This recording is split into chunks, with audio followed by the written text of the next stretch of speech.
Just a second. Assalamu alaikum. How are you all? I can't hear anybody. I think you all got muted. अच्छा जी, आज हमारा topic can you please raise your hands so that I can know who's available right now or who's being hided. May I know, please? Just share thumbs up.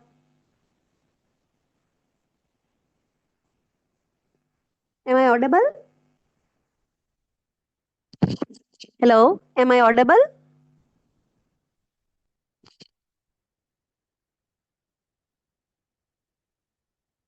Okay, so I'm going to start the session right now. Just a second. So आज का topic क्या है हमारा? Breaking toxic relationship patterns. ठीक है। ये topic, इसका मतलब क्या है मैं आपको बताती हूँ, और इसका फायदा क्या होने वाला है वो भी बताएंगे इंशाल्लाह ताला, जैसे जैसे आपकी प्रेजेंटेशन आगे बढ़ती जाएगी। तो आप में से अगर कोई इंटरेस्टेड हो बताने में कि टॉक्सिक रिलेशनशिप्स क्या होते हैं और उनको ब्रेक करना क्यों इंपॉर्टेंट होता है, छोटी सी बात है, अगर कोई बताना चाहे तो मैसेज में टाइप करके भेजना। आई थिंक आपको म्यूट किया हुआ है एडमिन की तरफ से। तो अगर आप लोग मुझे मैसेज में बता दें कि ये टॉक्सिक रिलेशनशिप्स के पैटर्न जो होते हैं इनको ब्रेक करना क्यों जरूरी होता है, या ये टॉक्सिक रिलेशनशिप होते क्या है, किसी को कोई आइडिया है? आप लोगों ने पहले भी डेफिनेटली सुन रखा होगा कुछ ना कुछ तो। अच्छा, प्लीज नेक्स्ट स्लाइड।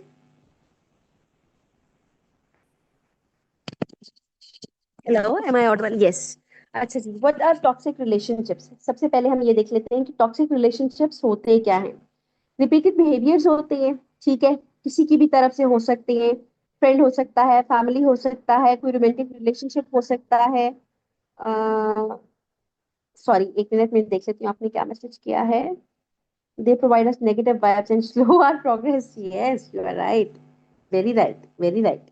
अच्छा, तो रिपीटेड बिहेवियर्स हो सकते हैं। ठीक है, किसकी तरफ से हो सकते हैं? किसी भी फैमिली मेंबर की तरफ से हो सकते हैं। अच्छा, फैमिली मेंबर में आपके ख्याल में कौन कौन आ सकता है? क्या husband and wife family members में आ सकते हैं? आई थिंक सो, आ सकते हैं। रोमांटिक रिलेशनशिप्स में हो सकता है, और बहुत दफा होता है ये जो आपके पास नार्सिसिस्टिक पर्सनैलिटी डिसऑर्डर है। मैं कुछ को आजकल देख भी रही हूँ। तो काफी कंप्लेंट्स आती हैं इन चीजों की, कि जो मैं आपको आगे पढ़ाने जा रही हूँ इंशाल्लाह ताला आप लोगों को पता चलेगा कि क्या हम पढ़ रहे हैं। तो उसमें आपको अंदाजा होगा कि टॉक्सिक रिलेशनशिप के पैटर्न क्या होते हैं और उनको डिस्प्यूट करना क्यों जरूरी होता है। कौन से लोग होते हैं जो टॉक्सिक पैटर्न्स इस्तेमाल करते हैं, इनके अंदर रोमांटिक मेंबर्स आ सकते हैं, फैमिली मेंबर्स आ सकते हैं, आपकी कोई फ्रेंडशिप हो सकती है, आपका किसी भी किस्म का रिलेशनशिप हो सकता है। अब ये करते क्या हैं? आखिर आखिर ये करते हैं, आपको इमोशनली हार्म करते हैं। इमोशनली हार्म करने से क्या मुराद है? आप एग्जॉस्ट फील करते हो। और and any queries questions will be answered then. ठीक है जी। अच्छा जी, इमोशनली आपको हार्म कर देते हैं। आपको आपके स्ट्रेस जो होता है उसके लेवल्स को आप कर देते हैं, यानी कि आपका जो कॉर्टिसोल लेवल होता है उसको आप कर देते हैं, इम्बैलेंस करते हैं रिलेशनशिप्स के अंदर। अच्छा, पाकिस्तान के अगर देखा जाए कि पाकिस्तान के अंदर ये किस तरह से आपको अफेक्ट करते हैं, आपके फैमिली स्ट्रक्चर्स जो होते हैं। मिसाल के तौर पे बड़ा भाई है, बड़ी बहन है, जिसने पूरे घर का निजाम संभाला हुआ था, जिसने पूरे घर का सिस्टम संभाला हुआ था। ठीक है, कि मिसाल के तौर पे फाइनेंशियली जो थे वो लोग बहुत इतने कह लो कि फाइनेंशियली कॉम्प्रोमाइज सिचुएशन में थे, तो बड़े बहन या बड़े भाई ने अगर संभाला है तो सारी जिंदगी उसकी आपको जो है वो इज्जत करनी पड़ती है। और अगर वो, मैंने कई अपने ही फैमिली मेंबर्स में देखा है। अ, अब मैं मेंबर्स का नाम तो नहीं लेना चाहूंगी, डेफिनेटली मेरी इमीडिएट फैमिली में से नहीं, मेरी एक्सटेंडेड फैमिली में से जो है मैंने इस तरह के सिचुएशंस देखी हैं, जहाँ पे बड़े भाई या बड़ी बहन ने जो है घर को संभाला मुश्किल के वक्त, और उसकी सारी जिंदगी जो है वो इज्जत करनी पड़ी लोगों को, और वो बड़ी बहन या भाई जो है एक कंप्लीट नार्सिसिस्टिक रिलेशनशिप में तब्दील हुआ। और कह लें कि उसकी वही ये जो आगे पॉइंट आ रहा है कि उसकी इज्जत करनी पड़ी। क्यों जी? क्योंकि सोशल रेपुटेशन के प्रेशर्स थे आपके ऊपर, कि आपको सोसाइटी क्या कहेगी, कि जिस बहन भाई ने आपका साथ दिया आप उसी की इज्जत नहीं कर रहे। अच्छा, नेक्स्ट क्या आ जाता है? Gendered expectations. ठीक है, in traditional roles. Traditional roles के बारे में मैं थोड़ा सा आपको गाइड कर चुकी हूँ। जेंडर एक्सपेक्टेशंस क्या होती है? कि औरत है तो इज्जत करनी ही करनी है। अब मैं मिसाल के तौर पे मैं आपको किसकी एग्जांपल दूं कि अगर औरत कोई बहुत ज्यादा आपको एब्यूसिव रिलेशनशिप में लेके चली भी गई है, तो मेरे सेशन में जब मेरे पास लोग आते हैं तो वो कहते हैं जनाब हम आपको किसी औरत का शिकवा कैसे करें किसी औरत के साथ। तो मैं कहती हूँ नहीं आप कर सकते हैं, ऐसा तो कोई मसला नहीं है। वो कहते हैं नहीं जी औरत थी इस तरह जी, डिक्टेट करती थी, दगा करती थी, सपोर्टिव नहीं थी। रोमांटिक रिलेशनशिप्स में जो नीड होती है इंटीमेसी की, आई मीन जो लीगल आपके रिलेशनशिप्स होते हैं या इलीगल भी, I am not talking about legal और इलीगल, मैं इस चीज के बारे में बात नहीं कर रही। मैं टिपिकली रोमांटिक रिलेशनशिप्स की बात कर रही हूँ। तो जब मेरे पास मेल मेंबर्स आते हैं तो वो ये कहते हैं कि आप तो खुद औरत हैं तो औरत का ही साथ देंगे, और यकीन जाने कि हमारे यहाँ औरत कार्ड इतना ज्यादा प्ले होता है, इतना ज्यादा प्ले होता है हमारे यहाँ औरत कार्ड कि विक्टिम ब्लेमिंग जो है, विक्टिमाइजेशन आप कर देते हो एकदम से। और आप बगैर सुने समझे जो है बाज दफा आप फीमेल वर्जन जो होता है उसको आप ज्यादा उसकी जो है वो कर रहे होते हो कि यार औरत जो है वो सही कह रही होगी और मर्द जो है वो थोड़ा सा डिस्प्यूट कर रहा होगा, क्योंकि रोल जो है वो चेंज हो रहा होता है। लेकिन हमारे माशरे में अब हमारा जो औरत का रोल है वो काफी चेंज हो चुका है। औरत काफी ज्यादा डिस्प्यूट्स करती भी है, औरत डिक्टेट करती भी है, औरत इमोशनली हार्म भी करती है, बहुत ज्यादा मैनिपुलेटिव भी होती है बाज दफा। तो आपको जो है ये सारी चीजें जेंडर एक्सपेक्टेशंस के तहत जो है वो आपको निभानी पड़ती है कि जी औरत है तो आप उसकी कोई बात उसके खिलाफ कर नहीं सकते। अच्छा नेक्स्ट स्लाइड प्लीज। अच्छा वाई टॉक्सिक पैटर्न्स फॉर्म। वो कहता है जी कि लर्न बिहेवियर जो हो सकते हैं, कैसे हो सकते हैं लर्न बिहेवियर्स, क्या क्या हुआ क्या था आखिर।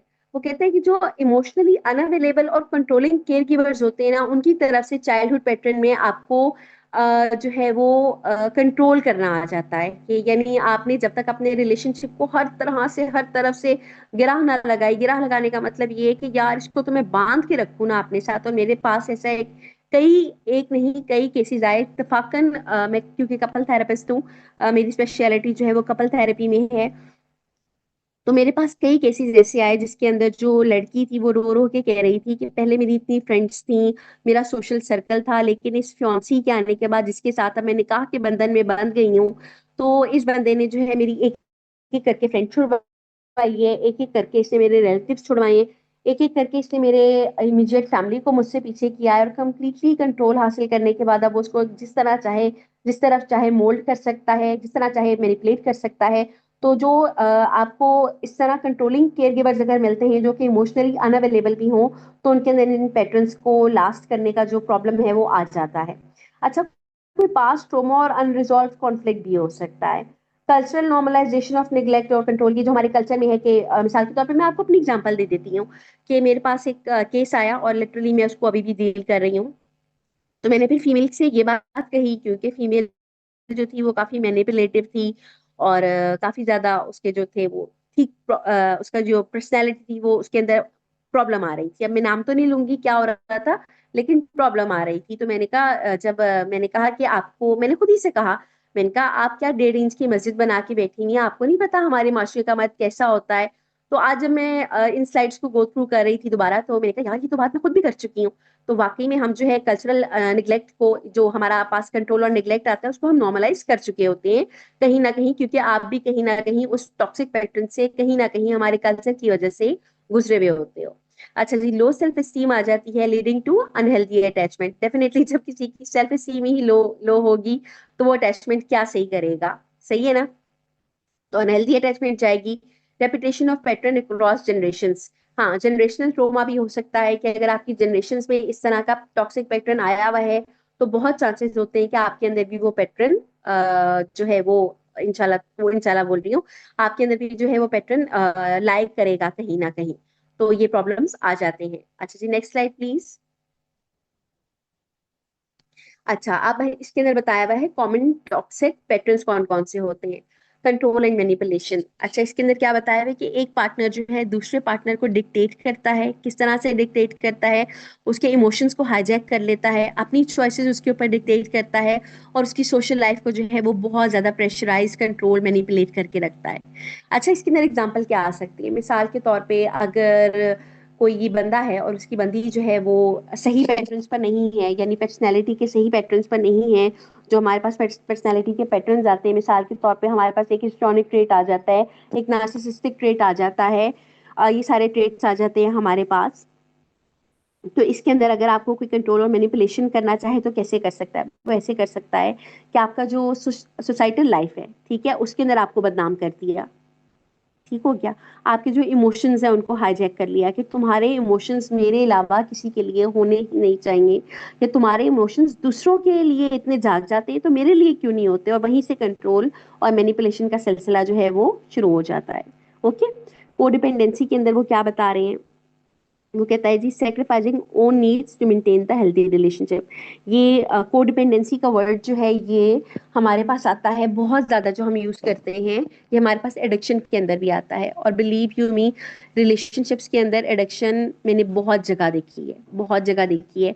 आप एडिक्टिव हो जाते हो अपने साथ के पार्टनर के साथ, और बाज़ दफ़ा तो आप जो है वो इतने ज़्यादा अपनी सेल्फ नीड्स को, जो आपकी सेल्फ पर्सनल नीड्स होती हैं, सेल्फ की नीड्स होती हैं आपकी, आप उसको कॉम्प्रोमाइज करके एक हेल्थी रिलेशनशिप को ग्रो करवाते हो। और जैसे हमारी बहुत सारी जो पुरानी खवातीन हैं वो कहती भी हैं कि अपनी ज़रूरतें क्या, हमारी तो कोई ज़रूरतें ही नहीं है, हमारी तो फैमिली की ज़रूरतें हैं, हमारे तो हस्बैंड की ज़रूरतें, अपनी ज़रूरतें ये आपने किससे कह दिया, ये किसने किस तरह से कह दिया कि अपनी ज़रूरतें भी हुआ करती हैं? अच्छा जी। गैस लाइटिंग आ जाती है। गैस लाइटिंग के अंदर यही होता है कि आप दूसरे को डाउट का शिकार कर देते हो और उसकी रियलिटी और फीलिंग्स को समझते नहीं हो। आई एम सॉरी, ये स्लाइड मेरा ख्याल है, अच्छा ठीक है, आ गई वापस। कि आप जो है वो किसी की रियलिटी को ही डाउटफुल कर देते हो और उसकी फीलिंग्स को डाउट कर देते हो। मिसाल के तौर पे आप इसके अंदर क्या करते हो, मैं आपको थोड़ी सी एग्जांपल देती हूँ गैस लाइटिंग की। अच्छा, मेरे पास केसेस तो बहुत हैं लेकिन डेफिनेटली मैं नाम नहीं ले सकती किसी का, लेकिन मैंने केसेस में बहुत ज़्यादा आपने गैस लाइटिंग देखी है। तो उनकी जो रियलिटी को है वो डाउटफुल किस तरह से बना देते हैं कि उनकी एग्जिस्टेंस को किस तरह से डाउटफुल बना देते हैं कि यार आप क्या अपने माँ बाप की औलाद हो? अच्छा, इससे तो एक तरह से उनको बहुत बड़ा ट्रॉमा दिया जाता है इस तरह की बात करके। यानी कि आप किसी के पेरेंट्स की तरफ आप जो है वो उसे मैं लफ्ज़ अच्छा नहीं है इस्तेमाल कर रही हूँ, गाली के तौर पे इस्तेमाल किया जाता है। ठीक है, कि यार आप उन्हीं की औलाद हो ना, उन्हीं के आप बच्चे हो ना। तो आपकी रियलिटी को डाउट कर दिया जाता है, आपकी फीलिंग्स जो हैं, नहीं नहीं तुम ये समझ रहे थे, मैंने तो इस तरह से कहा ही नहीं था, तुम ये समझ रहे हो, तुम ये समझे हो। ये ब्लेम शिफ्टिंग के अंदर भी चीज़ आ जाती है। यानी कि आप जो है वो अकाउंटेबल होना ही नहीं चाहते हो। अगर कोई कहे कि आओ बैठो मुझसे मसलों के ऊपर बात करो, तो ब्लेम शिफ्टिंग किस तरह से होती है? आप कंप्लीटली जो है अकाउंटेबल होना ही नहीं चाहते हो। यानी कि पैटर्न को आप और रॉन्ग कर रहे होते हो। अच्छा, स्टोन वॉलिंग आ जाती है। ये मैंने केसेस में देखी है अपने, मैं केसेस का नाम नहीं लूंगी लेकिन लिटरली ये चीज़ जो है आप सब लोग गवाह होगे इस बात के। कहीं ना कहीं आप लोगों ने भी साइलेंट ट्रीटमेंट फेस किया होगा, या फिर आपके जो पार्टनर्स हैं या आपके कुछ फैमिली मेंबर्स इस तरह के होते हैं जो कम्प्लीटली विड्रॉ कर जाते हैं सिचुएशन के अंदर से। आप कहते हो यार अगला बंदा कहाँ पर है, बात क्यों नहीं कर रहा मुझसे, हुआ क्या है आखिर, हुआ क्या है, बताओ तो सही कि साइलेंट ट्रीटमेंट क्या होता है। ठीक है, साइलेंट ट्रीटमेंट की स्टोन वॉलिंग या साइलेंट ट्रीटमेंट यही होता है कि आप जो है अगला बंदा या आप खुद जो है इस तरह के पैटर्न्स में मुलव्वस होते हो, और फिर आप दूसरों से उम्मीद लगा रहे होते हो कि ये सारी चीजें वो नहीं करेगा, या आप दूसरों की जो फीलिंग्स है उसको डाउट में डाल देते हो। इस तरह से ये चीजें कॉमन पैटर्न्स जो हैं दिखने में आए हैं। Next slide please. अच्छा, signs you are in a toxic relationship, कौन कौन से साइंस होते हैं? अच्छा, क्या क्या हो सकता है? फ्रीक्वेंट कंफ्यूजन हो सकती है। कंफ्यूजन किस तरह से हो सकती है? अगला बंदा आपको कंफ्यूज किए हुए रखे हुए है, क्या कर लोगे आप? आप एक रोमांटिक रिलेशनशिप में हो और अगला बंदा जो है आपको कंफ्यूज कर रहा है कि you are guilty of this, you are guilty of that, और सेल्फ डाउट क्रिएट कर देता है आपके अंदर, यानी कि आपकी पर्सनैलिटी को ही वो डिसमिस कर देता है। ठीक है, कंफ्यूज कर देता है आपको कि यार जो बात आप कह रहे हो वो इस तरह से नहीं थी, वो तो उस तरह से थी। जो चीज आप समझ रहे हो वो इस तरह से नहीं थी, वो तो उस तरह से थी। तो फ्रीक्वेंट कंफ्यूजन गिल्ट और सेल्फ डाउट का आपको शिकार कर देते हैं। Feeling drained instead of supported, यानी कि आप जो है वो ड्रेन्ड फील करते हो बजाय इसके कि आप सपोर्टेड फील करो, कि अगला बंदा आपको आपके मुश्किल हालात में सपोर्ट नहीं करता, आपको केयर नहीं करता, आपकी आपको तवज्जो नहीं देता, आपको इमोशनली बिल्डिंग साइड की तरफ नहीं जाता बल्कि ड्रेनेज साइड की तरफ जाता है। तो आप वहां पे अपनी एनर्जी जो है, आप अपनी फीलिंग्स को ड्रेन महसूस करते हो कि यार मैं आखिर कैसे रिलेशनशिप में हूँ जहाँ से मुझे कोई सपोर्ट ही नहीं है। constant cycle of idealization, conflict and reconciliation. ठीक है, ये नेक्स्ट में आ रहा है, ये मैं आपको नेक्स्ट में समझाती हूँ, नेक्स्ट स्लाइड में आ रही है ये चीजें। लैक ऑफ एम्पैथी या फिर इमोशनल की जो रेसिप्रोसिटी लिखा हुआ है कि यानी अगले बंदे के अंदर एम्पैथी तक नहीं होती आपके लिए। एम्पैथी हम एम्पैथी उसको कहते हैं कि आप जो है किसी के शू में जाके देख सको कि यार ये बंदा क्या फील कर रहा है। तो टोटल आपके पास इमोशनल लैक ऑफ इमोशंस आ रहा होता है या फिर एम्पैथी आ रही होती है।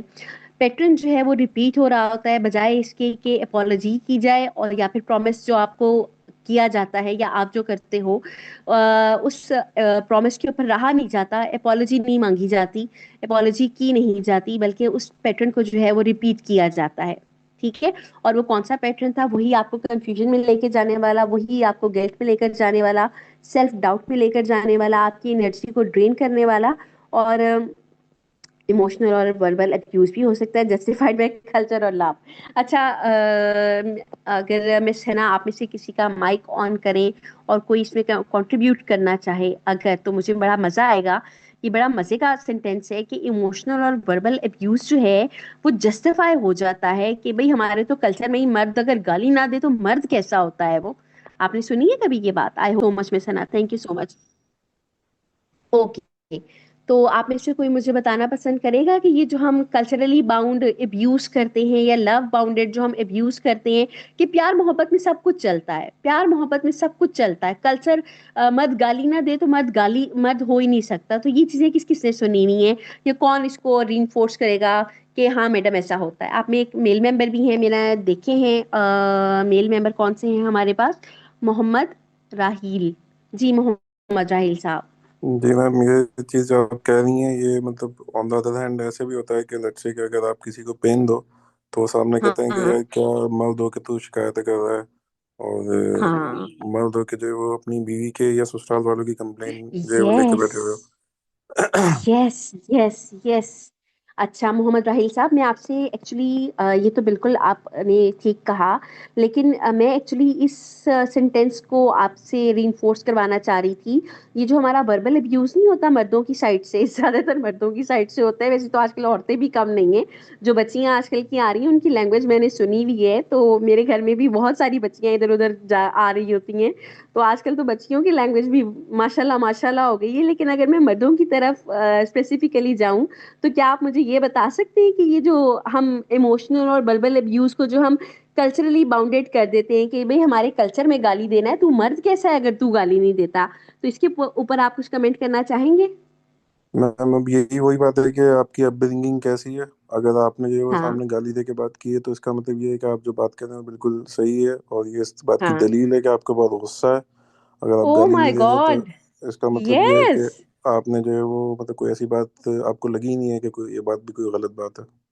Wow wow, excellent Mohammad Rahil साहब, एक्सीलेंट एक्सीलेंट, मजा आ गया, मजा आ गया सीरियसली। अच्छा, नेक्स्ट स्लाइड देखते हैं, नेक्स्ट स्लाइड क्या है हमारे पास? अच्छा, मैंने आपको कहा था मैं ये जो साइकिल है ये मैं आपको इसके अंदर एक्सप्लेन करूंगी। सबसे पहले हुकिंग आ जाती है। हुकिंग फेज क्या है? आपको चार्म दिखाया जाता है, आपको इंटेंसिटी दिखाई जाती है, ओ माय गॉड मेरे प्यार में तो इतनी शिद्दत है कि मैं तुम्हारे बगैर रह नहीं सकता, रह नहीं सकती। आपके ऊपर लव बॉम्बिंग की जाती है। ये मेरा एक अब तो समझ ले, इतने उसके साथ सेशंस हो गए, इतने अरसे से वो मेरे साथ है कि कल मैंने उसे कह दिया है, बल्कि आज ही मैंने उन्हें कहा था कि अब मैं आपको छोटा भाई मान लेती हूँ, तो आपने अब ये हरकतें नहीं करनी। यकीन जाने इतना अरसा हो गया उनके साथ। अच्छा, तो वो ये लफ्ज बड़ा इस्तेमाल करते हैं, लव बॉम्बिंग। तो इंशाल्लाह ताला कभी मौका मिला तो केसेस भी डिस्कस किए जाएंगे आपसे, बल्कि आने वाली स्लाइड्स में कुछ केसेस भी आ रहे हैं और मैं इंशाल्लाह ताला आप लोगों को थोड़ा सा लिबर्टी दूंगी कि आप लोग भी उन केसेस के अंदर मेरे साथ जो है थोड़ा कंट्रीब्यूट कर सको। अच्छा जी, हुकिंग के बाद कॉन्फ्लिक्ट फेज आ रहा है। इसके अंदर क्या आ रहा है कि क्रिटिसिज्म आ रहा है, ब्लेम आ रहा है, विड्रॉल आ रहा है। क्रिटिसिज्म किस तरह से आ रहा है? अभी जैसे मोहम्मद राहिल साहब ने कहा कि अगर जो है आपने गाली दे के बात नहीं की तो आपको तो गुस्सा ही नहीं आया हुआ, आपको किसी बात ने हेटे नहीं किया हुआ, क्रिटिसिज्म इस तरह से भी आ सकता है कि बिला वजह का क्रिटिसिज्म, तुम्हारी पर्सनैलिटी ऐसी, तुम ऐसे, तुम ऐसी, तुम वैसी, और तुम तो अपना ख्याल नहीं रखते हो, मेरी खातिर ही कर लिया करो, या मेरी फैमिली का ख्याल नहीं रखते हो, काश तुम मेरी फैमिली की केयर कर सकती होती। ये ब्लेम में भी चीज़ आ जाती है कि अगला बंदा आपके लिए कट मर गया है, लेकिन मजाल है कि आपका ओपिनियन इधर से इधर हुआ हो। और उसके बाद विड्रॉल किस तरह से आ सकता है? विड्रॉल इस तरह से आ सकता है कि आपने, जब भी आपके ऊपर कोई मेरा एक केस था इस तरह का, बल्कि काफी केसेस मेरे इस तरह के हैं, अभी मैं एक केस की बात कर रही हूँ आपसे, मुझे अभी जहन में आया है। वो लड़का मुझे कहता था कि मैडम ये विड्रॉल में चली जाती है लड़की ना, तो ये मुझसे बात नहीं करती, और जो जो उनके प्रॉब्लम्स थे वो उसने मुझसे डिस्कस किए। तो विड्रॉल में जाना, कि आप बिल्कुल साइलेंट ट्रीटमेंट दे रहे हो, बात ही नहीं कर रहे हो, यार आप बात तो करो कम से कम। अगर झगड़ा हुआ है, कोई प्रॉब्लम है, तो उस बारे में प्रॉब्लम को खुल के डिस्कस करो। डिस्कस करने से तो हजार चीजें नॉर्मलाइज हो जाती हैं। तो विड्रॉल का क्या सीन बनता है, ये हम पीछे डिस्कस कर चुके हैं। रिकंसाइलेशन के फेज के अंदर क्या है कि अपॉलॉजीज होती हैं, प्रोमिसेस होते हैं, और टेम्परेरी अफेक्शन भी दिखाई जाती है। रिपीट का साइकिल आ जाता है, कि साइकिल जो है वो रीस्टार्ट हो जाता है, क्रिएटिंग इमोशनल डिपेंडेंस, यानी कि जब आपके ऊपर इमोशनल डिपेंडेंस जो है वो आ गई है, कि मैं आप अगले बंदे पे इमोशनली डिपेंडेंट हो गए हो, तो वो फिर से आपको चार्म, इंटेंसिटी, लव बॉम्बिंग दिखाएगा। उसके बाद विड्रॉल में जाएगा, या ब्लेम में जाएगा, या क्रिटिसिज्म में जाएगा। मुझे खुद ये साइकिल पढ़ के ना मजा आ गया था। मैंने कहा ये अब साइकिल जो है ना, मैं अपने क्लाइंट्स को भी समझाया करूंगी कि आपने इस साइकिल से बचना है। ठीक हो गया? Next slide please.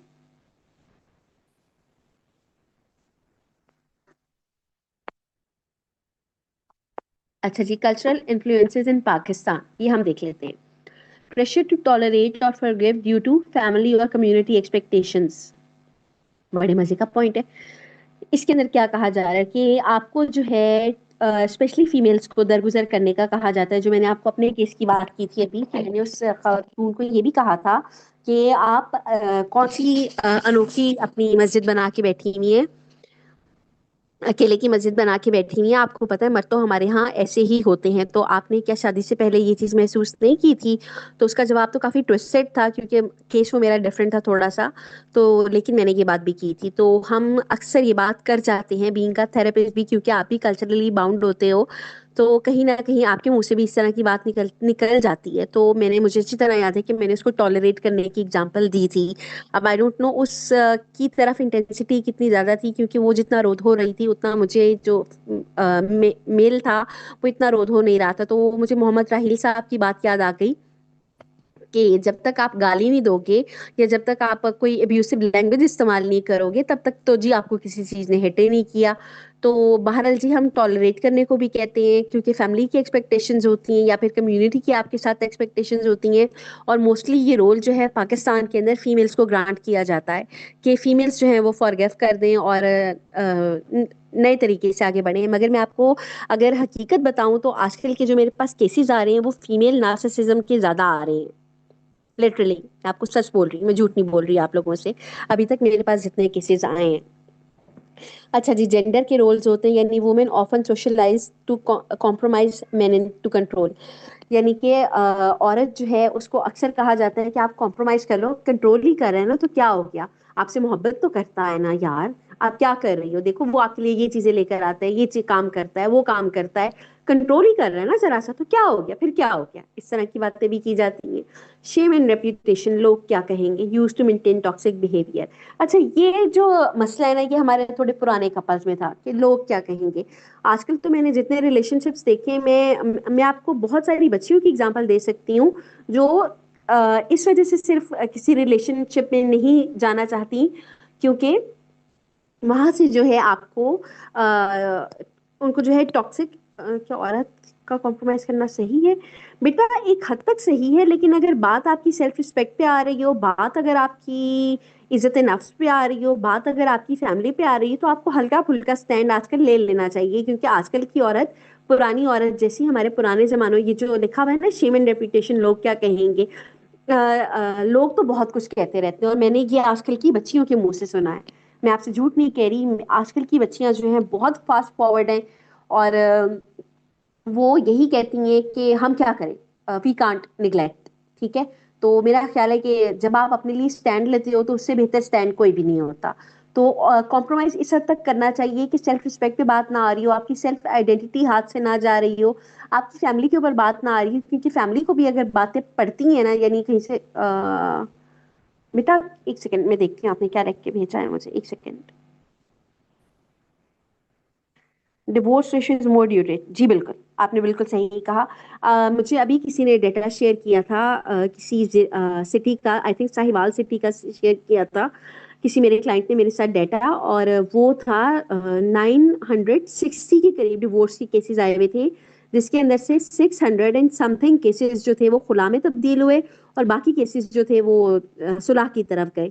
तो आप ये देख सकते हो कि कितनी ज्यादा तादाद में पाकिस्तान के छोटे से शहर में, काफी छोटा शहर है, तो उस छोटे से शहर में कितनी जो है वो जो है आपको तलाक के केसेस देखने पड़ रहे हैं। ठीक है, अभी बड़े शहरों को तो छोड़ ही दो ना आप।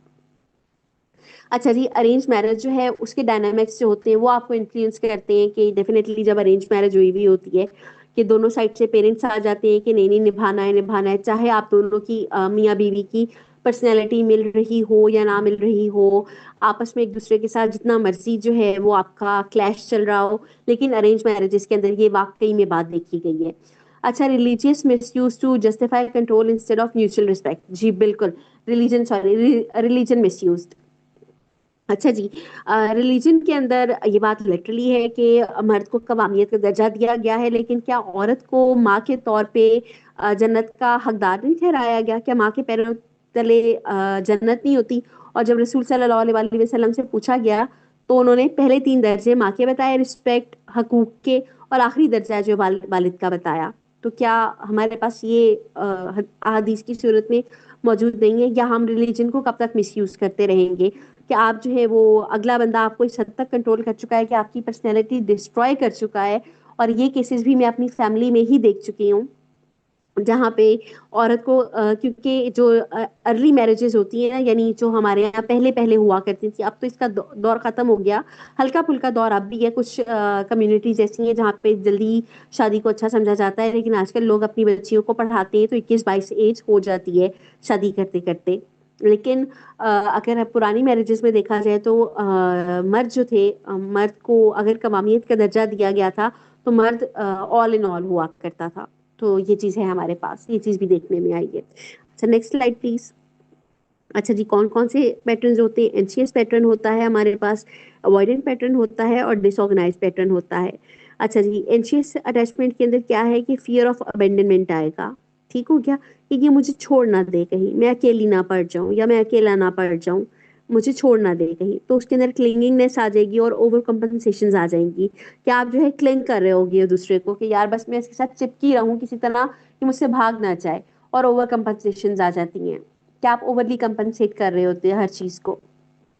अवॉइडेंट अटैचमेंट के अंदर क्या है, फियर ऑफ इंटीमेसी होता है कि यार ये बंदा मेरे ज्यादा करीब आ गया तो अपनी इसने बाउंड्रीज अगर जो है वो मेरी बाउंड्रीज के साथ इसकी बाउंड्रीज अगर ज्यादा हो गई या फ्यूज हो गई बाउंड्रीज जो है, तो वो मसला हो जाएगा। तो उसके अंदर क्या आ जाता है, विड्रॉल आ जाता है, इमोशनल अनअवेलेबिलिटी आ जाती है। ठीक हो गया। डिसऑर्गेनाइज्ड अटैचमेंट क्या होता है, mix of fear plus Dzire है। डिसऑर्गेनाइज के अंदर क्योटिक साइकिल्स होती हैं और मिसट्रस्ट होता है। क्योटिक साइकिल डेफिनेटली जब आपको एक तरफ से फियर होगा और दूसरी तरफ से आपको डिजायर होगी, तो अंजाम जो है वो क्योटिक साइकिल्स में ही निकलना है। अच्छा, awareness of your attachment style can help break patterns, ये भी जो है आपको, अगर आपको पता चल जाए कि आपका अटैचमेंट स्टाइल कोई बताना पसंद करेगा, कोई अगर इसके अंदर लाइक कर रहा है तो मैं उसका अभी से अभी उसको बता देती हूँ। मेरा ख्याल है हमारा सेशन भी ओवर होने वाला है, दोबारा से ज्वाइन करना पड़ेगा। मिस हिना बताएंगी हमें, मिस हिना हमें कब दोबारा ज्वाइन करना होगा?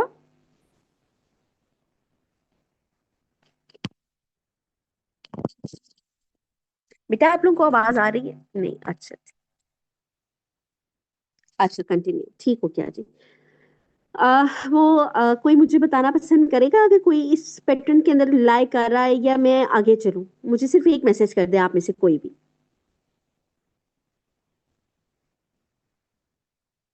जी, मैं मैसेजेस का वेट कर रही हूँ आप लोगों का। या अगर कोई अपना माइक अनम्यूट करके इसके बारे में बात करना चाहे तो बहुत अच्छा होगा। कौन बात करना चाहेगा?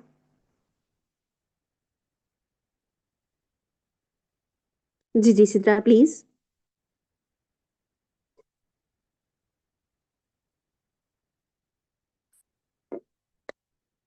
Sidra, can you hear us?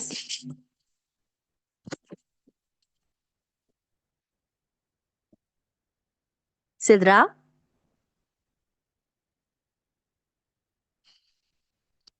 I can't hear you, beta. No, I couldn't hear you. I couldn't hear you.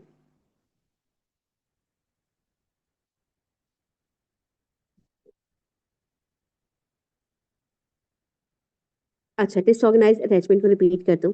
ठीक हो गया। बेटा ये mix of fear plus Dzire है, यानी कि आपको चाहे जाने की ख्वाहिश होती है, आपको चाहना होता है, लेकिन आपको फियर्स होते हैं। फियर्स किस किस्म के होते हैं? 1000 तरह के फियर्स हो सकते हैं। किसी भी किसी भी किस्म का फियर हो सकता है आपको। ठीक है।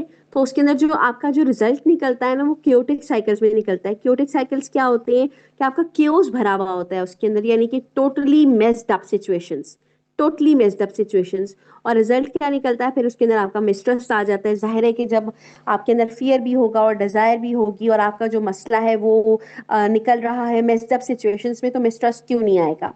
सिद्रा, आप समझ आइए आपको?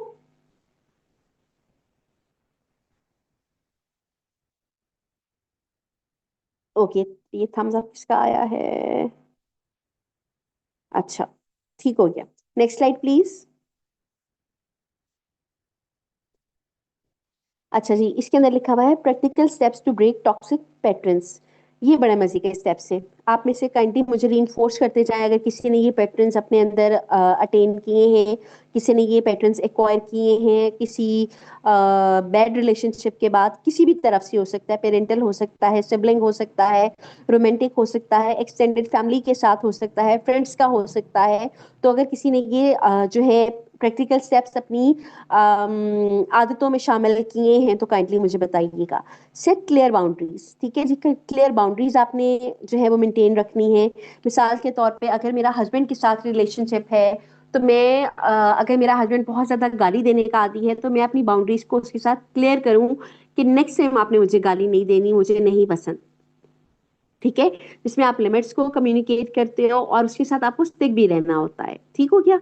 अच्छा, इमोशनल रेगुलेशन, माइंडफुलनेस आ जाती है। माइंडफुलनेस आपको पता होगा किस तरीके से करते हैं। इसके अंदर ये डीबीटी का एक डायरेक्टिव बिहेवियर थेरेपी का एक कॉन्सेप्ट है, और डेफिनेटली और भी थेरेपीज में ये जो है माइंडफुलनेस का कॉन्सेप्ट आया हुआ है।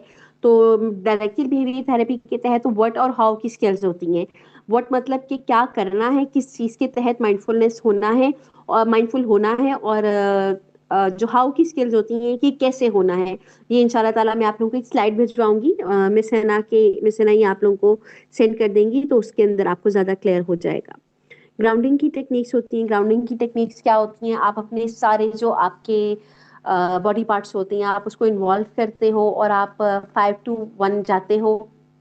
मिसाल के तौर पे क्या होता है कि जी 5 दफा आपने देखना होता है कि आपने इर्द गिर्द देखना होता है आपके इर्द गिर्द कौन कौन सी चीजें हैं। 4 दफा आपने सुनना होता है, 3 दफा आपने बोलना होता है। कुछ इस तरह करके ग्राउंडिंग की एक्सरसाइज होती है। ठीक हो गया। ब्रीथिंग एक्सरसाइज भी होती हैं। अच्छा, थेरेपी एंड सपोर्ट तो आप सीख प्रोफेशनल गाइडेंस और पीयर सपोर्ट, या फिर पीयर सपोर्ट ले लो या फिर थेरेपी में आ जाओ। ये भी बड़ा एक अच्छा पैटर्न है आपका। रिफ्लेक्ट ऑन पैटर्न्स, या तो जर्नलिंग की आदत डाल लो कि पास्ट रिलेशनशिप के अंदर आपको जो कुछ मिला, तो उसके साथ आपके पैटर्न्स किस तरह के बने और आप नए पैटर्न्स किस तरह के बना रहे हो। तो जब आप जर्नलिंग करोगे तो डेफिनेटली आपके सामने एक लिखी हुई चीज आ जाएगी कि यार पास्ट में मैंने ये सब किया था और फ्यूचर में मैं ये सब करने लगा हूँ, तो प्रेजेंट में मैं क्या कर रहा हूँ। ठीक हो गया। इससे आपको इस चीज की समझ आ जाएगी। रिड्यूस इन्वेस्टमेंट, यानी कि maintain independence in friends, hobbies and finances. कि आपको जो है अपनी चीजों को रिच रखना है। फ्रेंडशिप को रिच रखना है, आपको अपनी हॉबीज को रिच रखना है, और फाइनेंसेस को आपने कोशिश करना है कि सूटेबल तरीके से उसको आप जो है उसका जो मामला है वो क्लियर कर सके। Miss Sana, next slide please.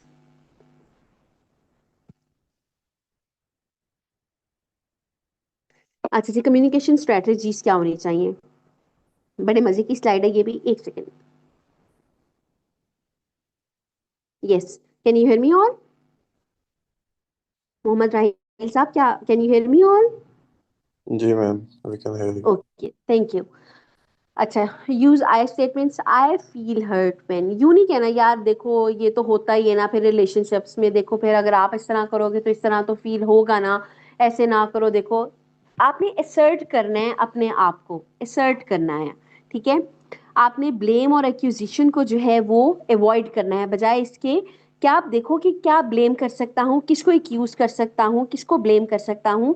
आपने इम्पैक्ट को देखना है कि आपका इम्पैक्ट क्या आ रहा है उस सारी सिचुएशन का आपके ऊपर, या आपसे रिलेटेड पर्सनैलिटी के ऊपर क्या इम्पैक्ट आ रहा है, आपने वो देखना है।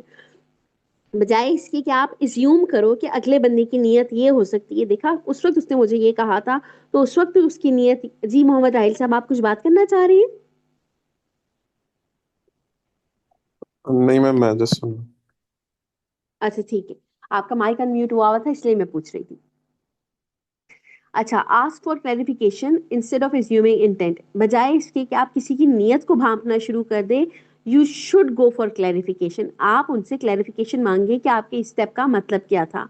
Pause and breathe before responding to triggers. हर एक के अपने अपने ट्रिगर्स होते हैं, सबके अपने अपने ट्रिगर्स होते हैं। मिसाल के तौर पे किसी का ट्रिगर ये हो सकता है कि यार अगला बंदा जो है मुझे लिफ्ट ही नहीं दे रहा, तो आप उसके पास जाते हो कि यार आपका मसला क्या हुआ है, क्या हुआ, क्या है आखिर, बात क्यों नहीं कर रहे हो मुझसे, मैंने ऐसा क्या कर दिया कि आपने मुझसे बातचीत ही करना बंद कर दी। तो बिफोर इसके कि आप अपने ट्रिगर्स को रिस्पॉन्ड करो, आपने पॉज लेना है और थोड़ा सा यानी सांस लेने की गुंजाइश पैदा करनी है, थोड़ी सी गुंजाइश पैदा करनी है अपने ट्रिगर्स और अपने रिस्पॉन्स के दरमियान में। Practice assertiveness not aggressive communication, यानी कि असर्टिव होना चाहिए। असर्टिव होने का मतलब ये होता है कि आपकी जो टोन है वो बहुत फ्लेक्सिबल होती है, आपकी टोन हार्श नहीं होती, लेकिन आप जो है अपनी बात कर जाते हो। बजाय इसके कि आप एग्रेसिवली डील करो अगले को कि यार तुमने ये किया, तुमने वो किया, फलाना ढमकाना, ऐसे नहीं होता। असर्टिव कम्युनिकेशन ये होती है कि आप जो है अपना मुद्दा क्लियरली दूसरे को बता देते हो बगैर एग्रेसिव हुए हुए। और इसके लिए बड़ी प्रैक्टिस की जरूरत होती है, because I was not an assertive person at all, लेकिन मुझे असर्टिव बनने में बहुत देर लगी, लेकिन अब मैं असर्टिव हूँ, मैं आपको अपनी बात बता रही हूँ। ठीक हो गया? अच्छा, नेक्स्ट स्लाइड प्लीज।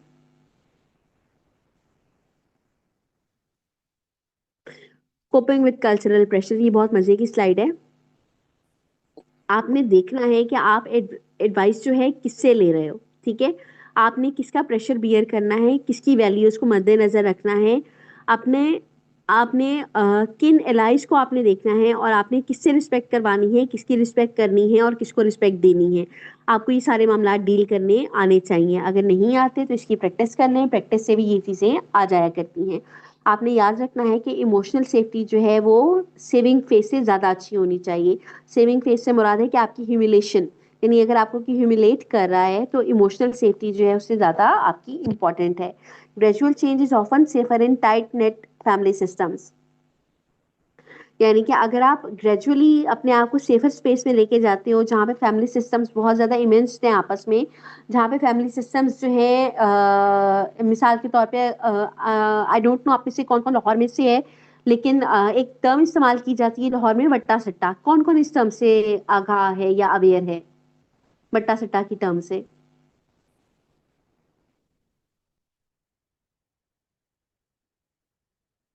कौन कौन आप में से अवेयर है? मुझे किसी का भी आंसर नहीं आया, आप में से कोई भी अवेयर नहीं है? मैं लाहौर से तो नहीं हूँ, लेकिन वट्टा सट्टा जो हमने सुना है वो यही है कि दोनों तरफ से लिया दिया जाता है शायद फैमिली के अंदर। जी जी बिल्कुल, आपने सही बात की है। ठीक हो गया राहिल साहब। एक सेकंड, ये मेरा मोबाइल की, अच्छा किसी और का भी मैसेज आया हुआ है, मैसेज देख लेते हैं। अच्छा सिद्रा, आप हो लाहौर से, ठीक हो गया। तो वटा सटा की टर्म आपने सुनी होगी, तो उसके अंदर जो है इस तरह की फैमिली जो सिस्टम्स होते हैं, ठीक है सिद्रा, थैंक यू। इस तरह के जो फैमिली सिस्टम्स होते हैं उनके अंदर बहुत दोनों खानदानों को बहुत ग्रेसफुली चलना होता है। अभी भी मेरी एक बच्ची ही थी, यूँ समझ लो मेरी स्टूडेंट थी, उसके साथ अब मेरी इतनी गहरी दोस्ती हो गई है कि वो मेरी स्टूडेंट नहीं रही, क्योंकि कुछ एज फेलो भी थी, लेकिन मैं उसको हमेशा बेटा करके बुलाती हूँ, क्योंकि मुझे अच्छा लगता है कि मैं अपने छोटों को जो है वो बेटा करके बुलाऊं। तो उसके फैमिली सिस्टम इस तरह के हैं। और अगर देखा जाए तो एक साइड ने बहुत ज्यादा कुर्बानी दी है और एक साइड बस फलती फूलती रही है। तो उसके अंदर बहुत ज्यादा जो कसूर है वो मेरी जो स्टूडेंट है उसके फादर का है, क्योंकि वो जो है स्टेप आउट करते ही नहीं है अपने रिलेशनशिप्स के अंदर से। वो कहते हैं आप गलत, आप गलत, आप गलत, आप गलत। तो एक चीज को बिल्कुल वो इग्नोर कर रहे हैं और दूसरी चीज को वो बढ़ा रहे हैं। तो इनके अंदर से अगर ग्रेजुअली जिस तरह उस बच्ची ने अपने आप को चेंज किया, अगर मैं आपको उसकी एग्जांपल्स दे दूं तो आप लोग कानों को हाथ लगाओगे कि इस किस्म के भी अब्यूज होता है फैमिलीज के अंदर। तो उस बच्ची ने जिस तरह अपने आप को सेफर प्लेस में लेके गई है वो, और किस तरह से उसने मुझसे पढ़ के अपनी एक आइडेंटिटी बनाई है, अगर आप वो सब देख लो और सुन लो तो आप लोग जबरदस्त, मैं आपको क्या बताऊं, आप लोग कितना मुझे वो करोगे कि मैडम मुझे हमें उनसे मिलाएं, हमें उनसे मिलाएं, मुझे तो ये लगता है। अच्छा, तो सेफर चीज ये है कि आप ग्रेजुअली अपने आप को चेंज करो। ठीक हो गया? Next slide please. अच्छा, healing after toxic relationships, rebuild self esteem and self worth. अपनी खुददारी, अपनी इज्जत नफ्स को जो है आप लोगों ने रीबिल्ड करना है। Reconnect your with your emotions safely.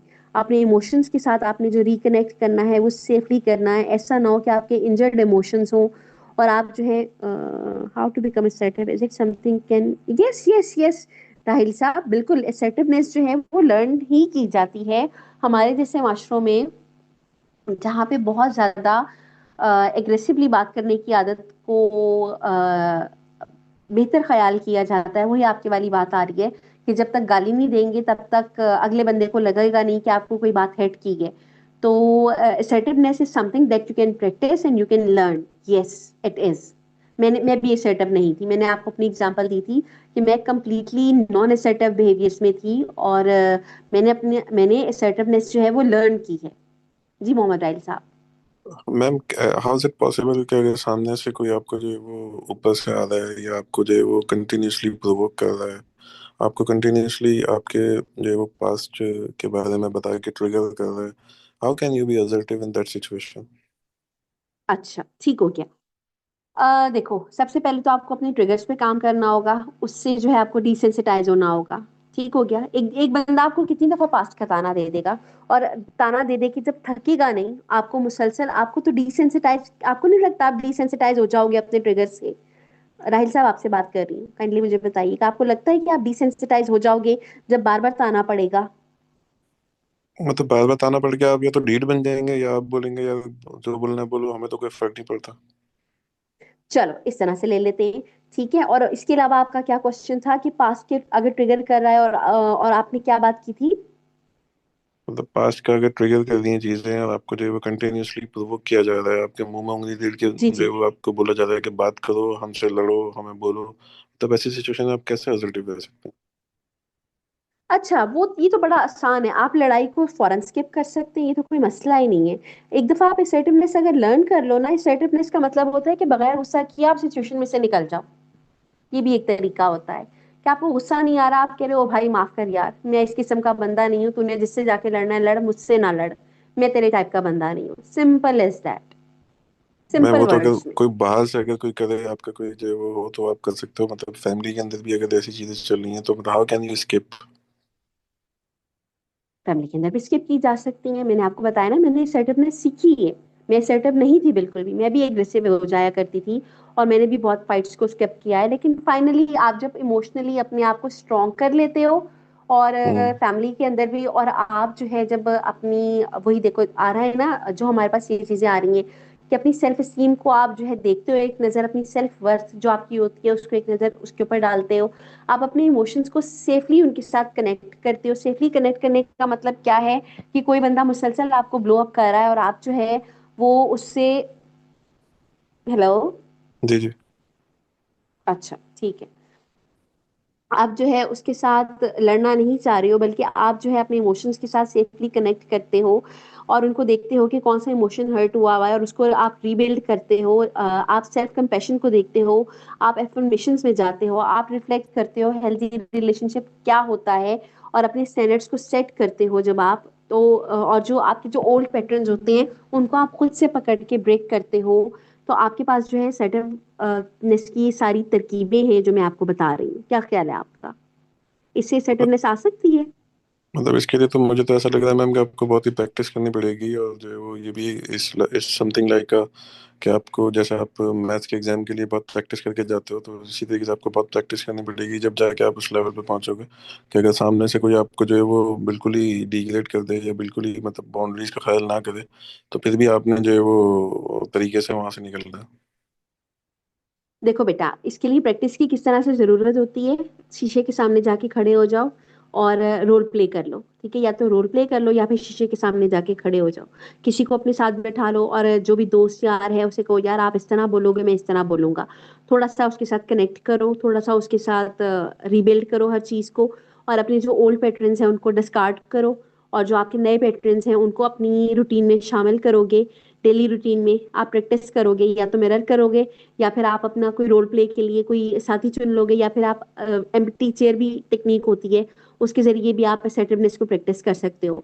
तो this is something to be practised. ठीक है, ये ऐसा हम्म। नहीं है कि आपको प्रैक्टिस के बगैर आ जाएगी, या आपको जो है अपने फारिग वक्त में अपने आप से बात करने की जरूरत होती है कि आपका अकाउंट कौन सा ए वीक एरिया था जिसकी वजह से अगले बंदे ने आपको डिग्रेड किया। आपका कौन कौन सा ऐसा एक्सपोज्ड एरिया था जिसकी वजह से अगला बंदा आपको टारगेट कर रहा है। तो इन सारे जब चीजों को देखते हो आप, तो आपके पास जो है वो सेटअपनेस जो है वो इंशाल्लाह ताला खुलकर सामने आ जाती है कि सेटअप होना किस तरीके से है। Okay ma'am. ठीक है, चलो नेक्स्ट स्लाइड प्लीज। अच्छा, फैमिली कंट्रोल्ड रोमांटिक रिलेशनशिप है हमारे पास। अच्छा जी, सारा की फैमिली जो है उसको प्रेशर कर रही है कि अपने रिलेशनशिप को मेंटेन करें।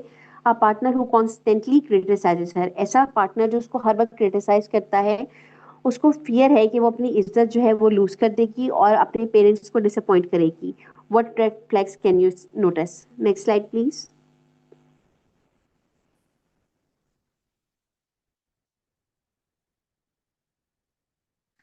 ओके, सो आप में से कौन कौन रेडी है मुझे इसमें रेड फ्लैग्स बताने के लिए कि रेड फ्लैग जिसके अंदर क्या क्या नोटिस हो रहे हैं?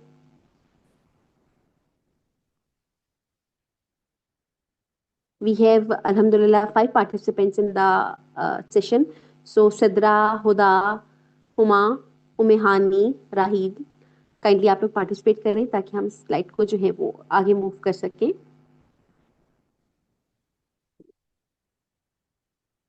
मैम इसमें तो दो स्टेटमेंट जो है, फर्स्ट स्टेटमेंट और second statement, hmm. which I understand are totally different। मतलब फर्स्ट स्टेटमेंट से जो मुझे समझ में आया कि अगर फैमिली तो उसके ऊपर प्रेशर दे रही है किसी लड़की के ऊपर कि अपने हाँ जो हाँ। रिलेशनशिप को मेंटेन रखो, हाउएवर आपका अगर हम्म। पार्टनर जो है वो लेट्स से टॉक्सिक भी है, लेकिन जो हाँ सेकंड हाँ। स्टेटमेंट है वहाँ पे है कि उसको डर है अभी भी कि वो अपने पेरेंट्स को डिसअपॉइंट कर देगी, कि शायद जो है वो उसको मेंटेन ना रख सके, लेकिन शायद फैमिली उसको प्रेशर दे रही है कि आप इसको मेंटेन करो, अ, ताकि आप जो है आपका घर बना रहे, जो कि हमारे जो नॉर्मल जो बिहेवियर होता है। लेकिन जो रिसेंट एग्जांपल आपने खुद इस बात को इंडोर्स किया है कि आजकल की जो टाइम चल रहा है उसके अंदर जो है वो ज्यादातर लेडीज जो है वो टॉक्सिक बिहेव करती हैं, या जो है वो नार्सिसिस्ट क्या कहते हैं आप उसको, I have no, I think मैं इसको नार्सिसिस्टिक, शायद जी सही जी। प्रोनाउंस नहीं कर सकता। इट्स ओके, तो इट्स ओके। तो मतलब ये चीज जो जो स्टेटमेंट है और जो अभी करंट कल्चर है, so according to me this both are different, right?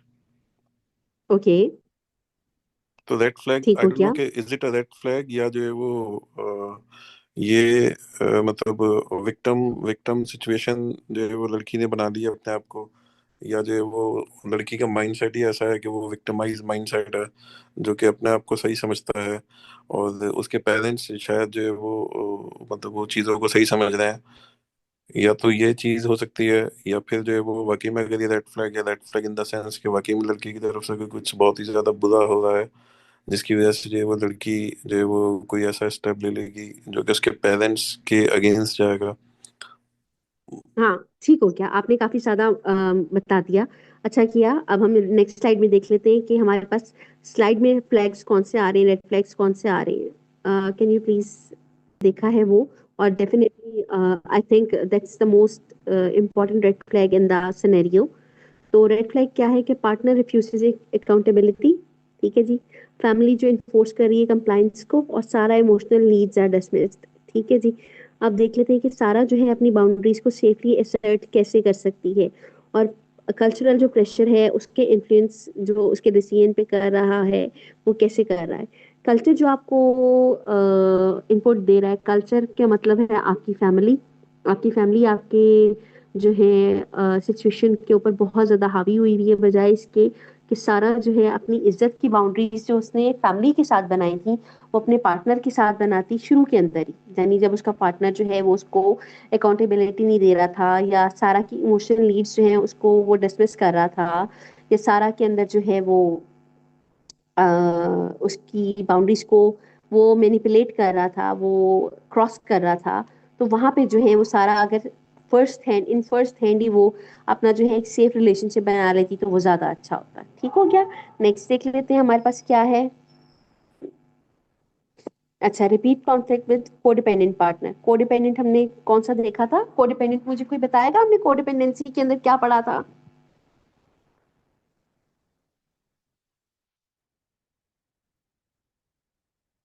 जी, आप में से कोई बताएगा कोडिपेंडेंसी के अंदर हमने क्या पढ़ा था?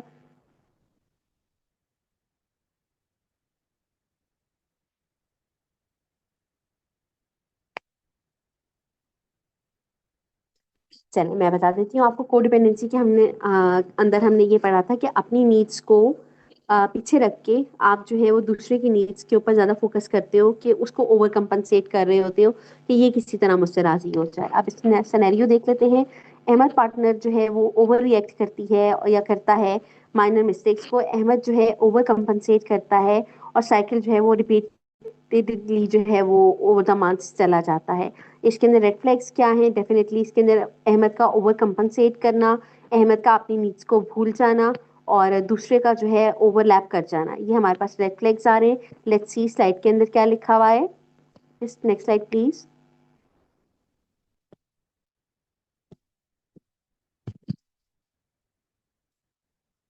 Next slide please. अच्छा जी, रेड फ्लैग्स इसके अंदर हमारे पास क्या आ रहे हैं कि इमोशनल एग्जॉस्टेशन है, ठीक है, अपॉलजी है विदाउट बिहेवियरल चेंज है, फियर ऑफ कन्फ्रंटेशन है। ठीक हो गया। ये हमारे पास जो है कुछ रेड फ्लैग्स हैं। और which behaviours contribute to the cycle? Definitely definitely Ahmad का जो ओवर कंपनसेट करना था। How can Ahmad prioritise his emotional health? Definitely अगर इमोशनल हेल्थ को प्रायोरिटाइज कैसे करना चाहिए? ऐसे करना चाहिए कि आपकी जो नीड्स हैं आप उनको लुक आफ्टर करो, कि यार मेरा जो इमोशनल लव बॉम्बिंग मेरे पार्टनर ने की थी मेरे साथ, क्या वो प्रेजेंट है या नहीं। आप देखो कहीं दूसरा बंदा विड्रॉल के फेज में तो नहीं चला गया। इससे आप अंदाजा लगा सकते हो कि आपकी जो इमोशनल हेल्थ है वो किस हद तक बैलेंस्ड है। अगला बंदा आपको फाइट एंड फ्लाइट के साइकिल में तो नहीं ले गया। आप इस चीज से अपनी इमोशनल हेल्थ को जो है वो प्रायोरिटाइज कर सकते हो। तो प्रायोरिटाइज आप अहमद जो है अपनी इमोशनल हेल्थ को इस तरह कर सकता है। Next slide please. अच्छा जी, अवॉइडेंट एंड एंशियस पेयरिंग। ठीक है। Amna is anxious in attachment. Anxious के अंदर हमने क्या पढ़ा था? कोई मुझे बता सकता है यहाँ पर? हमारे पास पार्टनर्स कम होते जा रहे हैं एज सुन एज मैं इस केस स्टडीज में आई हूँ। काइंडली कौन रिमूव हुआ है मैं जरा देख लूँ, एक मिनट। अच्छा, खुदा रिमूव हुई है, ठीक हो गया। अच्छा, Amna is anxious in attachment. Anxious के अंदर क्या था? क्लिंगिंगनेस आ रही थी। और क्या आ रहा था हमारे पास? आई थिंक सो अच्छा चलो, क्लिंगिंगनेस आ रही थी हमारे पास। फियर अबेंडनमेंट है कि fear of abandonment, yes fear of abandonment आ जाता है इसके अंदर कि कोई मुझे अबेंडन ना कर दे। Her partner avoids emotional conversations both escalate conflicts creating chaos. अच्छा, रेड फ्लैग इसके अंदर तो रेड फ्लैग भरे पड़े हुए हैं। ठीक हो गया। आमना का एक एंशियस जो पैटर्न है वो, उसका जो पार्टनर है वो इमोशनल नीड्स उसकी, वो इमोशनल कॉन्वर्सेशंस कर ही नहीं रहा, कि बजाय इसके कि वो इमोशनली कनेक्ट करे अपनी वाइफ से, वो दोनों जो हैं कॉन्फ्लिक्ट को क्योस की तरफ लेके जा रहे हैं। कि बजाय इसके कॉन्फ्लिक्ट को रिजॉल्व किया जाए, कोई इमोशनल बैठ के बात की जाए, कोई अपने फियर्स के बारे में बात की जाए कि कहीं तुम मुझे छोड़ के तो नहीं चले जाओगे, तो वो उल्टा क्योटिक सिचुएशंस में जो है वो जा रहे हैं। तो इसके अंदर क्या क्या हमारे पास है? रिपीटेड मिसअंडरस्टैंडिंग्स आ रही हैं, विड्रॉल ड्यूरिंग स्ट्रेस आ रहा है, इमोशनल रोलर कोस्टर आ रही है हमारे पास। How can each partner regulate their responses? Definitely आप किस तरह से रेगुलेट कर सकते हो कि आप बैठो, ईच टाइम जो है पार्टनर अपने आप को, एक पार्टनर जो है अपने आप को टाइम दे और अपने अंदर देखे कि उसके रिस्पॉन्सेज जो है किस तरह से मेल अडेप्टिव जा रहे हैं। जिस जिस तरीके पर वो मेल अडेप्टिव जा रहे होंगे उन तरीकों को उसे कैच करना पड़ेगा। जैसे कि अगर एक बंदा विड्रॉल में जा रहा है तो उसको देखना पड़ेगा कि मैं अपने पार्टनर के साथ इस तरह विड्रॉल में नहीं जा सकता, या दूसरा पार्टनर उसको उसकी खामी याद दिलाए कि देखो आप फिर से विड्रॉल में जा रहे हो, आप मुझसे बात नहीं कर रहे हो। रिपीटेड मिसअंडरस्टैंडिंग्स, इसको किस तरह से किया जा सकता है कि जो पार्टनर है वो देखे कि मिसअंडरस्टैंडिंग का पॉइंट कहाँ से रेज हो रहा है और वहां से वो क्लैरिटी उससे मांगे कि देखो मुझे मिसअंडरस्टैंडिंग हो रही है, आप क्लैरिटी दो मुझे इस बात पर कि आखिर चल क्या रहा है। इमोशनल रोलर कोस्टर को आप इस तरह से जो है अपने रिस्पॉन्सेज को यानी कि जो आपके पास इमोशनल रोलर कोस्टर के तौर पे आ रहा है, आप उन रिस्पॉन्सेज को इस तरह से रेगुलेट कर सकते हो। और how can attachment awareness reduce conflict? अच्छा, ये बड़ा इंपॉर्टेंट क्वेश्चन है। आप में से कौन इसका आंसर देगा? I am waiting. मैं थोड़ा सा आप लोग का वेट करती हूँ, 1-2 मिनट। आप लोग मुझे बताओ कि इसको जो है कौन सा अटैचमेंट जो है अवेयरनेस रिड्यूस कॉन्फ्लिक्ट कर सकती है, यानी कि अटैचमेंट अवेयरनेस आपको किस तरह से कॉन्फ्लिक्ट को रिडक्शन में जा सकती है। कौन बताएगा?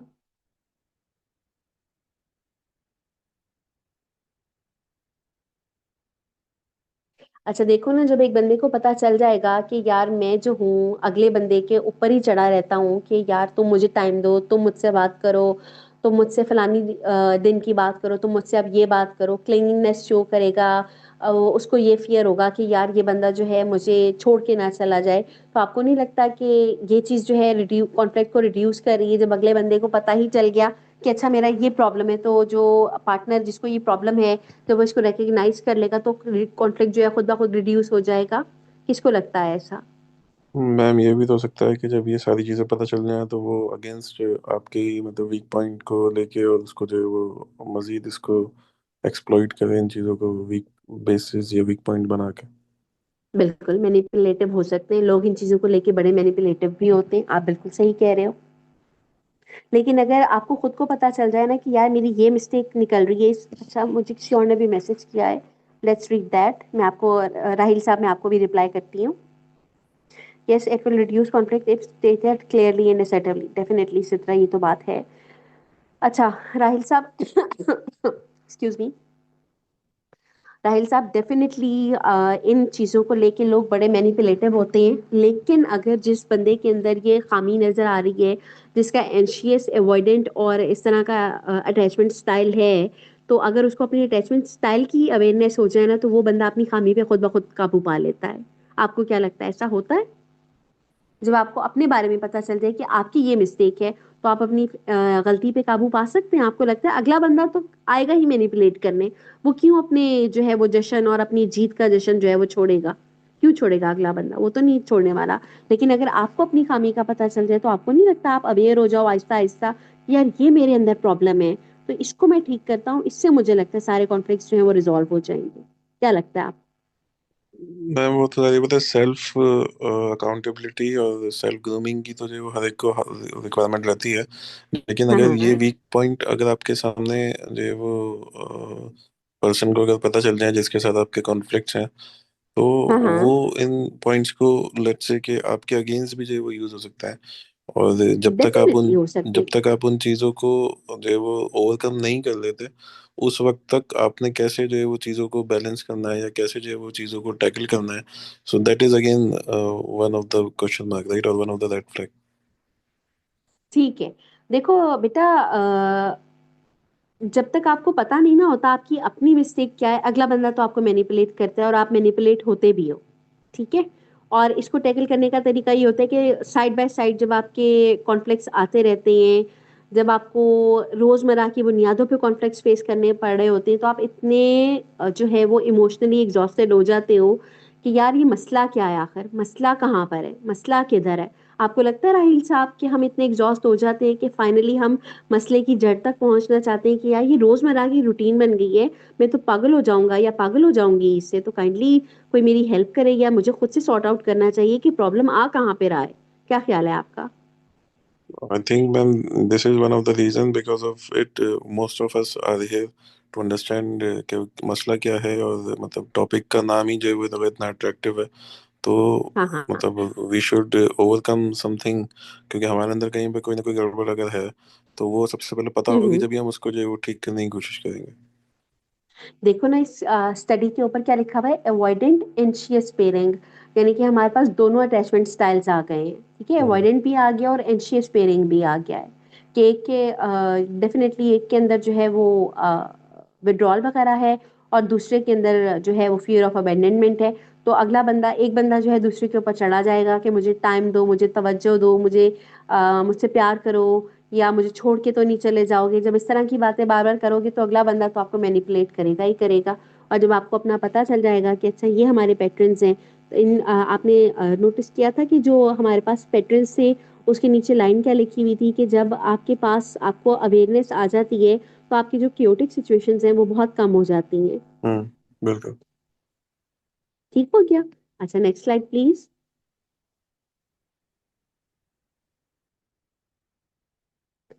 Final reflection.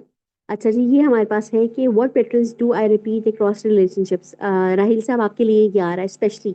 देखिए, वो कह रहे हैं कि आप जो हो किस तरह से किन रिलेशनशिप्स के अंदर कौन कौन से पैटर्न्स को रिपीट कर रहे हो।